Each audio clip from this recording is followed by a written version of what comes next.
Itunya mic-nya mana mic-nya?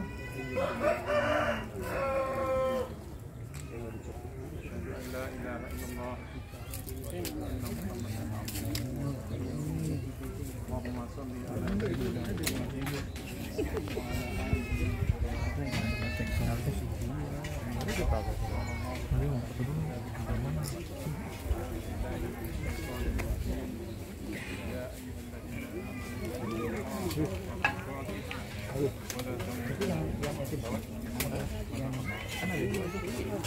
bapak-bapak ibu mengantar jenazah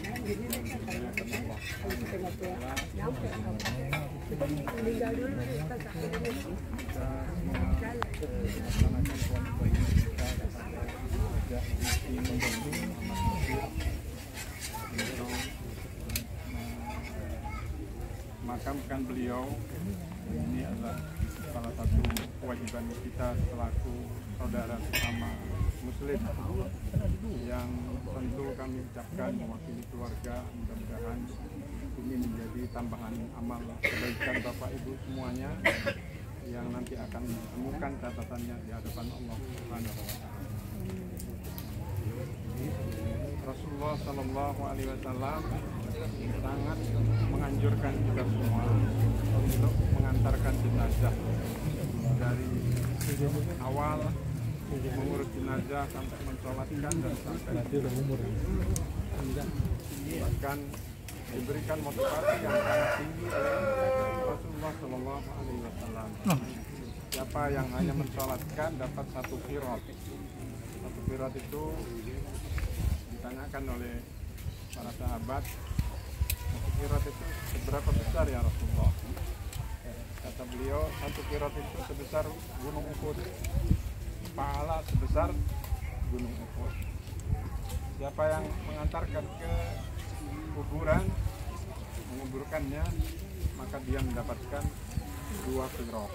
Berarti dia akan mendapatkan 2 gunung pahala yang disiapkan oleh Allah Subhanahu wa Ta'ala bagi orang yang mengantarkan jenazah.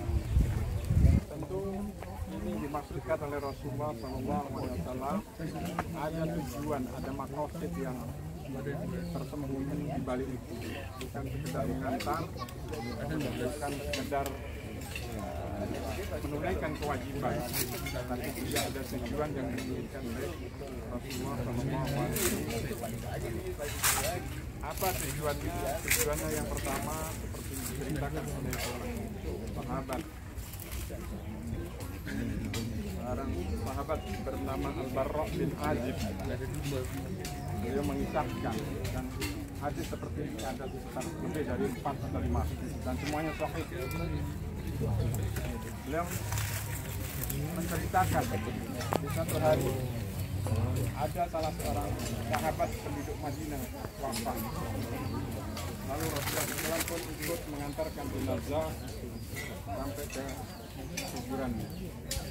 Lalu setelah selesai penguburan, Rasulullah berdiri menyampaikan tausiah. Jadi tausiah seperti ini adalah salah satu sunnah Rasulullah Sallallahu Alaihi Wasallam. Dalam tausiahnya dan ini sekaligus menyampaikan apa tujuan kita mengantar jenazah seperti ini. Kata beliau dalam hadisnya, ya ikhwani, kata Rasulullah SAW, wahai saudara-saudaraku, limis lihada fa'aishi, siapkanlah diri kalian untuk menghadapi peristiwa seperti yang dialami oleh Ibu Haja Asti di hari ini dan juga oleh semua yang sudah berbaring di tempat pemakaman ini. Itu diantara tujuan kita agar kita menyiapkan diri untuk menghadapi kematian. Dan kematian itu sengaja tidak diberitahukan oleh Allah waktunya, tempatnya, jamnya, agar kita senantiasa waspada, siap, dalam keadaan siap 24 jam menghadapi kematian dan apa yang akan kita alami setelah kematian itu.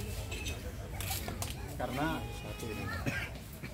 insya Allah dengan kita mengantar jenazah ini kita mendapatkan nasihat yang sangat luar biasa. Kita teringat ya, kalau pernah belajar tentang iman kepada hari akhir, apa yang akan terjadi nanti di hari akhirat, maka dengan hadir mengantar ini pikiran kita teringat dengan itu semuanya, dan mudah-mudahan memotivasi kita untuk mempersiapkan diri. Dalam salah satu ayatnya pun Allah menyuruh kita agar betul-betul menyiapkan diri untuk menghadapi hari ini.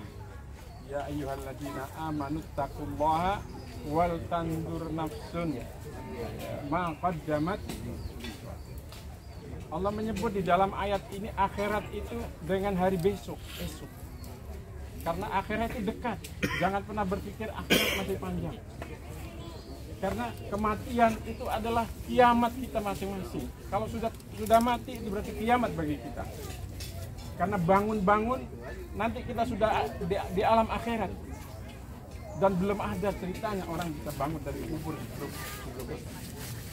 Karena itu Allah menyebut kiamat itu ghadin, besok. Dan kematian kita bisa nanti malam, bisa mungkin di antara kita begitu sampai ke rumah meninggal. Kita tidak tahu.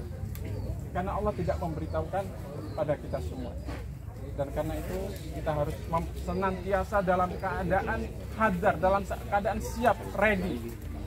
Dalam keadaan siap untuk menghadapi kematian dan segala konsekuensinya. Seandainya tidak ada konsekuensi dari kematian itu, mungkin kita tidak terlalu khawatir. Tetapi setelah kematian itu ada konsekuensi besar. Kita harus mempertanggungjawabkan seluruh amal perbuatan kita. Diulangi lagi oleh Allah, wattaqullah innallaha khabirun bima ta'malun. Ayat ini mengisyaratkan bahwa mempersiapkan akhirat itu adalah dengan amal, bukan dengan angan-angan, tapi dengan amal soleh, dengan kebaikan. Ini salah satu tujuan kita mengantar jenazah. Yang kedua, tujuannya adalah mendoakan jenazah yang kita antar. Karena itu setelah memakamkan jenazah, Rasulullah SAW kemudian berpesan kepada para sahabat, ya, is'alu lahu tasbit fa innahul ana yus'al. Mohonkan keteguhan karena sekarang jenazah ditanya oleh dua malaikat Allah Subhanahu wa taala yang sedang melaksanakan tugasnya. Karena itu mari kita doakan semoga Allah memberikan keteguhan kepada beliau bil qauli tsabiti fil hayati dunya wa fil akhirah. Ya Allah, teguhkan beliau dengan kalimat la ilaha illallah yang setiap saat senantiasa dibacanya, diucapkannya. Ya Allah, teguhkan beliau dengan ibadah-ibadah yang selama ini dilakukannya. Ya Allah, teguhkan beliau dengan akhlak-akhlak baiknya yang selama ini dilakukannya. Ya Allah, teguhkan beliau dengan kebaikan-kebaikan amalnya yang Engkau mengetahuinya, dan ampunilah segala dosanya. Allahumma taqabbal minna innaka antas samiul alim wa tub alaina innaka antat tawwabur rahim. Wassalamualaikum warahmatullahi wabarakatuh.